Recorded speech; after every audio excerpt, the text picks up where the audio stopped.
Alright, that's about enough of that song as I can take. I'm going to apologize right off the bat for the music selection on this one. But I'm giving a shout out to my good friend Mr. Sullivan. He is a huge Rebecca Black fan. Bet you didn't know that about him. Doesn't look like it, but he is a monster Rebecca Black fan. And he loves this section. 1.2, we're measuring segments. So we're all about segments. This is Mr. Sullivan's favorite joke as well. So this could be a little painful because I don't think it's that funny, but I told him I'd throw it in there. Hopefully you read it. What's the geometry teacher's favorite fruit? It's an orange. Why is it an orange? Because it's full of segments. A good one, Mr. Sullivan. I love it. It's full of segments. So what are we doing? Are we measuring orange slices today or orange segments?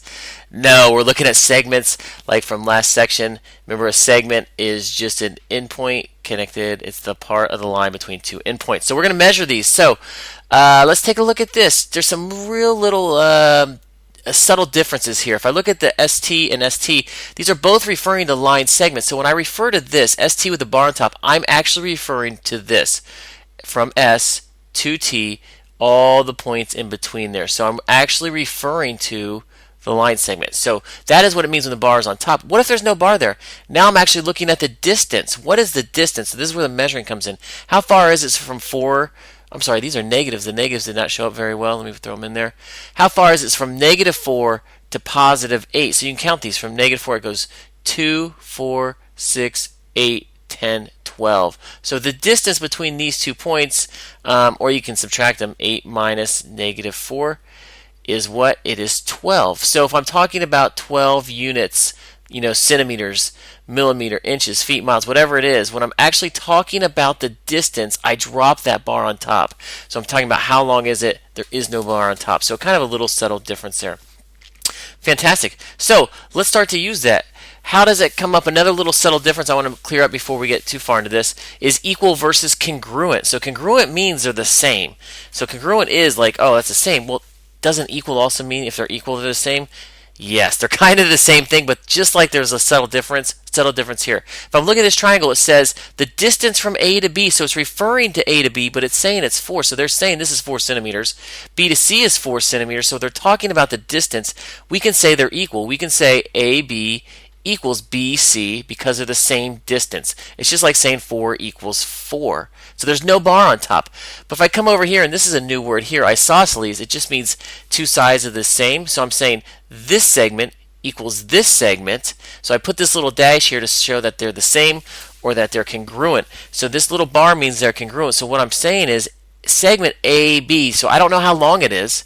I just know from A to B is congruent. So that means the same as equal. They're exactly the same from B to C. So don't freak out. We're going to start marking things congruent. When we mark line segments congruent, we're going to put these little dashes here that shows they're the same. I don't have to actually find the distance. So we're going to do a little bit of both. We're going to find some distances this section. We're also going to come over here and just say, oh, this guy's congruent to that guy. Very cool. Let's get everyone's favorite, some vocab. So only 2 words this section. Whew. A lot less than last time. We need to know what a midpoint is because it deals with segments. So a midpoint is the point that divides a segment into what? It divides it into 2 congruent segments. So that's what a midpoint does. It takes one segment, divides it into 2 congruent segments. Okay, cool. Can we draw a picture of it? So I already put this out for you. A is the midpoint of CT. So let's draw a picture. So I know I've got this line segment CT. So CT, and I'll draw it in as straight as I can. And A is the midpoint. So what does it do? Here's A right here. Boom. Oh, and it spells cat. Isn't that cute? Like Timmy Cat, like Mr. Kelly, Timmy Cat. Anyway, A is the midpoint. So what happens? This is congruent to this. So I've marked them to the same. So that's the picture. Now I know it's the midpoint because I know this segment is congruent to this one. If you want to write it out, you don't have to write this down. But I'm really saying CA is congruent to AT, and I know that because A is the midpoint. Awesome. Very good. How about a segment bisector? So let's think about what this means. We know what a segment is. Bisector means like it cuts it in half. So it's very similar to midpoint. Let's look at this definition. It's a point, a line, or array that intersects a segment at. Where do you think it's going to intersect it at? It's going to intersect it at its midpoint. So if it goes through the midpoint, we call it a bisector. It's cutting it in half. It bisects it. So let's take a look at this crazy sentence. This says ray KE is the segment bisector of segment JO. So let's draw JO. And yours doesn't have to look exactly like mine. As long as you got a line segment somewhere, I don't care what direction it goes. I've got JO. I've got this segment bisector at KE. So I know the segment bisector has to go through its midpoint. So let's draw its midpoint. It's got to go through there. And if it's the midpoint, these are congruent. And it's a ray KE. If it's a ray, it starts at K. Oh my gosh. I almost put the wrong letter. It starts at K. And it goes through E. So it goes through E like that. So you can make your ray go any direction you want, but I've got JO as this line segment, two parts are congruent, and it's got the ray. So we say this ray is bisecting this segment. So pretty huge vocab here coming up. If you ever see a bisector, it cuts it in half. All about cutting this segment in half.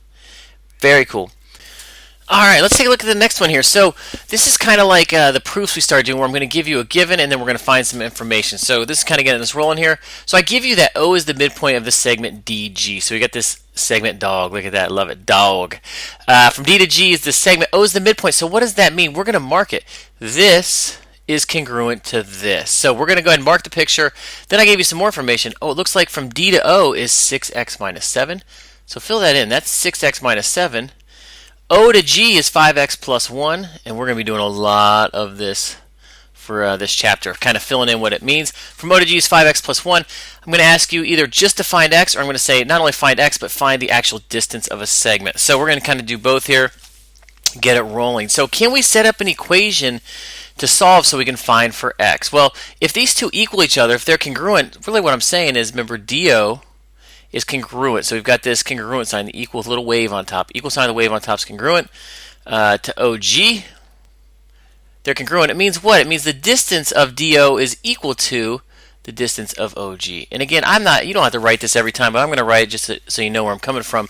DO equals OG. I can see it. The distances are the same, or the segments are congruent. So what does that mean? Well, let's set them equal to each other. DO is what? 6x minus 7. 6x minus 7. OG is 5x plus 1. Now all we have to do is solve this bad boy for x. Awesome. So really we're going to do a lot of solving with variables on both sides. If you need a refresher, check out Mr. Kelly's awesome video on 3.4 solve equations variables on both sides. Check it out. I'm going to refresh real quick, but he'll explain it all in detail. And I checked, it's not Baby Monkey, so you're safe. It's not Baby Monkey. You don't have to worry about that. It's a good video. Check it out. Let's check this out. So how do I solve an equation? What I do is I draw a line right down the middle so I keep things organized. You want to get all your variables on one side, all your numbers on the other. So in this case, I'm going to move all my x's to the left. So here's a 5x. I want to get rid of it. So what do? I subtract it from this side.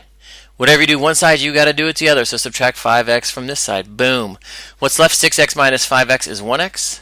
Bring down that minus 7. These guys cancel each other out. That was the whole point. I wanted him gone, so I'm left with plus 1. Now I only want x's on this side, so how do I get rid of minus 7? Sure, do the opposite. I'm going to plus 7 to both sides.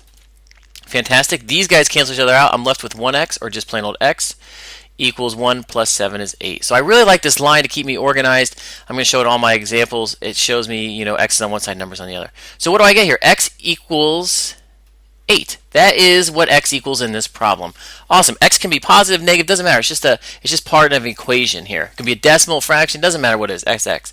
Now when I find a distance, this better be a nice positive number for me. So from what is D to G? Well, I know from D to O is what? D to O is 6x minus 7, and now I know x is 8. Awesome. So I'm really saying 6 times 8 minus 7. So you have to solve for x to find that distance. So 6 times 8 is 48. Minus that 7 gives me 41. So I know from D to O is 41 units. I don't know if it's centimeters, meters, miles, I don't know. And if DO is 41, what do you think OG is? We could do, OG, we could do the math and plug 8 in, but really if it's the midpoint, what's it got to be? It also is 41 units. But that's not the question. The question is, what is from D to G? Well, if you look back up the picture, if this is 41, and this is 41, add them together will give me the whole total here. So what is 41 plus 41? It's going to be 82. So really DG is 82 units long. Excellent. Fantastic. Moving on. All right, let's do a little coordinate geometry. What is coordinate geometry? It just means it's on the coordinate plane. Anytime you get this graph and we're going to plot points and do geometry with it, we call it coordinate geometry. So don't freak out. So I start with an easy problem. Plot these points, -5. So go over 1, 2, 3, 4, 5, up 1, 2, 3. Put a little dot. There's A. Then can we do B? -1, up 3. Well, there's B. So I'm talking about this segment right here. Ooh, that's pretty straight. Look at that. Not too shabby. Can you find the midpoint of AB? What are the coordinates? So this is a coordinate. So how do I find it? Well, I can see it. Let me change colors here. I can see it right there. Boom. There it is. What's the coordinate of that point? Well, I'm going over 1, 2, 3, and I'm going up 1, 2, 3. So the coordinates are -3, 3. Awesome. There's the midpoint. Nice. I can see it. What's the distance? We'll just count it up. That's great. What is the distance? I'm going over 1, 2, 3, 4 spots. So AB is 4 units long. That's it. Awesome. So that's a nice easy one. It's like that. Now I gave you one that's not so easy. Why? Let's see why it's not so easy. Let's try it. -6, 1, 2, 3, 4, 5, 6. Down 5, 1, 2, 3, 4, 5 is point C. 7, 3, 1, 2, 3, 4, 5, 6, 7. Up 1, 2, 3 is here. And so now I'm talking about this segment. Woo, not quite as straight. Right here. Oh man, well it's diagonal. Now I can't really look at it and say that's the midpoint. And I can't really count them off and say, well yeah, that's the distance. So now I've got a problem. Okay, so I got the segment drawn in there. So I know the midpoint's somewhere on this line in the middle. It's on the middle, but I need these exact coordinates. So I don't know where I drew it there, but I mean, where is it on this line? I know it's in the middle. It's ballpark around here, but I want exact coordinates. How are we going to find that? Well, we're going to need some kind of formula to help us out. So let's get a formula down here. Let's unblock this. Oh my goodness, what is that? Holy cow, there's Rebecca Black, Friday. And look who's driving. Are you serious? I never noticed that in the video. Oh my gosh, Mr. Sullivan is driving. I knew there's always confusion about where to sit. Front seat, back seat, all that confusion. Turns out Sully got there early. He's the driver. Unbelievable. Let's get that out of here. All right, thank goodness, taking off. So we need a formula. What is a formula to help us solve these things? Well, let's try it here. Basically, for the midpoint, what we're going to do is it's the average. It's the middle. So how do we do averages? Well, if this is my first point, we call this x1, comma y1. It's just the first point. It doesn't matter. You can call either one the first point. But just this is our, let's say it's our second point. We call it x sub 2 and y sub 2. So it doesn't matter. It just means you have 2 points. What am I going to do? Well, I'm going to say midpoint we use this capital letter M, and I'm going to average them. So I'm going to take my x's and add them together. And then I'm going to divide it by 2. Average means divide it by 2, or however many you have. So that'll give me the x coordinate. To get the y coordinate, I'm going to add my y's and divide them by 2. Does this cool formula work? Well, let's try it. x1 plus x2 would be -7. I'm sorry, -6 plus 7 divided by 2. That's the first coordinate. The second coordinate would be add your y's. Well, I've got -5. What do I got here? Plus 3 divided by 2.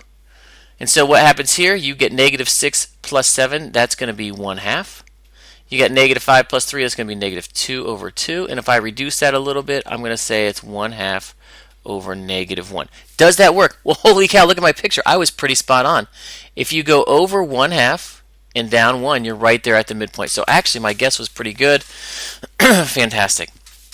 How about distance formula? Distance formula is a little more intense. Don't freak out though. Really, the distance formula is just Pythagorean theorem. If you like triangles, sometimes I just do the Pythagorean theorem. That's where it all came from, is this. Imagine this is a triangle here. So if I can find this side and this side, I can find the hypotenuse of the triangle. If you're very good with the Pythagorean theorem, you can kind of get that way. So how much did I go up from C to D? What is this side from down here to up here? Well, it looks like I went up 1, 2, 3, 4, 5, 6, 7, 8. And how far did I go this way? Count them up. It looks like I went 13. So really I'm saying Pythagorean theorem says a squared plus b squared equals c squared, or 8 squared plus 13 squared equals that distance we don't know squared. And that'll actually give us the total distance of this. If I do Pythagorean theorem, 64 plus 13 squared, I believe, is 169 equals c squared. Add those bad boy together. I'm looking at what, 220? I hope it's 233. Oh my goodness, high pressure right there. Mental math. And then what I gotta do, I gotta square root both sides. So I think the distance of this is gonna be the square root of 233. So if you like Pythagorean theorem, you can do Pythagorean theorem. Or here's the actual formula. What I counted in my head, a lot of times I don't like to draw this graph because these points don't fit. They're really big points. So to find the distance, we just solve the quadratic formula for the hypotenuse, and we get this bad boy right here. Everybody loves this one. What do you gotta do? You've got to take your x's and subtract them. So most people put x2 first. It doesn't matter. Subtract your x's, x2 minus x1, and square it. Just like, remember I squared it up here with the 13 is squared? That's my x's. Then do your y's. I'm going to say y2 minus y1 squared. That's how I got 8, really. I was saying I was at negative 5 and 3. I just subtracted them and got 8. And then I squared it. That's how I got the 64. This is the formula that does it. So this is really how we do it. How would that look? I'm going to set up, if we had this formula, I would say x2 minus x1 is really going to be 7 minus, what was x1? Negative 6. And then I'm going to square it. Plus y2 is 3.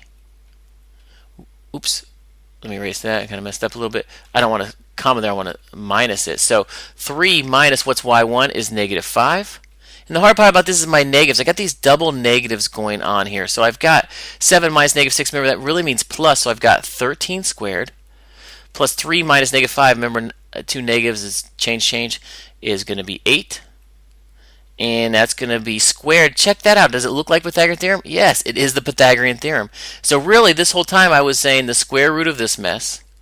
The square root of this mess. So what happens? Well, now I can do the math really quick in my head. I've got 169 when I square them plus 64. And again, you want to square root it, which is the square root of 233. So that is the actual distance. Fantastic. If you want to type in the calculator, you can get approximation, the square root of that. Okay, here we go. So I pull out the calculator real quick. If you want to approximate, this is cool. We're going to approximate everything to 2 decimals, so round to the nearest hundredth. So if you want to do it, just a quick reminder, the square root sign is right above the x squared sign. So if you hit second x squared, there's the square root sign of 233. It's probably going to be some nasty decimal. It is, so we're going to round it to the nearest hundredth. So we're looking at 15.26. The 4 keeps it at 6, so we're going to say 15.26. So go ahead if you want to. You can say this is really somewhere, and I use this wavy line because it's not exactly 15.26 because I rounded it, but it's really, really, really close. Fantastic. All right, moving on. Alright, so what I'd like you to do is I wrote the formula up nice and neat for you, so make sure you have that jotted down somewhere and circled. You can use this. I'll give it to you on the mastery checks and on the test, so you don't have to memorize it, but I want you to be very, very, very, very comfortable using it. Go ahead and pause it, try this one, see how it goes. Alright, here are the answers, and blue is the midpoint right here, so hopefully you got negative 1/2 1, so it hits right there, and it looks good. Double check your answer, plot it. Does it look right? Yes, so it's probably right. If it looks right, make sure you're at least ballpark close. Distance, just be careful with the negatives. Just like up here, it's all about keeping your signs. Remember, if you ever square a negative, it's always positive. So this is the biggest mistake right here. Negative 11 is a positive 121. So you always get positives in here. If you don't, you've got some kind of error issue. So the distance from here to here is about 12.53 units.